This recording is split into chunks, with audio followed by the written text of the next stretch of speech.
Prima scadenza in arrivo per i pagamenti della cosiddetta rottamazione quater il prossimo 31 ottobre, il termine previsto per la prima o unica rata della definizione agevolata delle cartelle introdotta dalla legge di bilancio 2023. Il pagamento dovrà essere effettuato utilizzando i moduli allegati alla comunicazione delle somme dovute, cioè la lettera inviata da Agenzia delle Entrate e Riscossione in risposta a circa 3 milioni di contribuenti che hanno presentato domanda di adesione entro il termine di legge del 30 giugno scorso. Quando si legge in una nota arrivata all'Agenzia Riscossione che ricorda che per ciascuna rata la legge concede ulteriori 5 giorni di tolleranza rispetto al termine di pagamento previsto.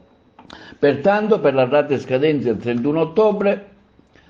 saranno considerati validi i pagamenti effettuati entro il 6 novembre del 2023, essendo il 5 novembre festivo, quindi il termine slitta al giorno successivo. In caso di mancato pagamento, oppure qualora venga effettuato oltre il termine ultimo o per importi parziali, verranno meno i benefici della definizione agevolata e gli importi già corrisposti saranno considerati a titolo di acconto sulle somme dovute. Sarà possibile pagare in banca presso gli sportelli bancomat, cosiddetti ATM, abilitati ai servizi di pagamento C-Bill, con internet banking, agli uffici postali, nei tabaccai aderenti a Banca 5, i circuiti SISAL e l'automatica sul portale agenziaentrateriscossione.gov.it o con l'app EquiClick tramite la piattaforma PagoPA.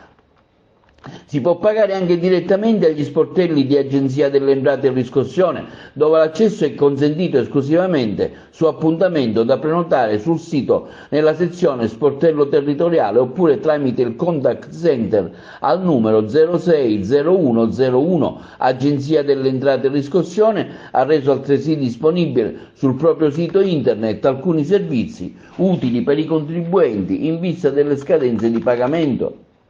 In particolare è possibile per coloro che non sono in possesso, per un qualunque motivo, della comunicazione delle somme dovute e dei moduli di pagamento, scaricarne una copia direttamente nell'area riservata del sito www.agenziaentrateriscossione.gov.it, accedendo con le credenziali SPID, CIE o CNS, oppure riceverla via email inviando una richiesta dall'area pubblica senza nessuna necessità quindi di PIN e di password, allegando solo un documento di riconoscimento.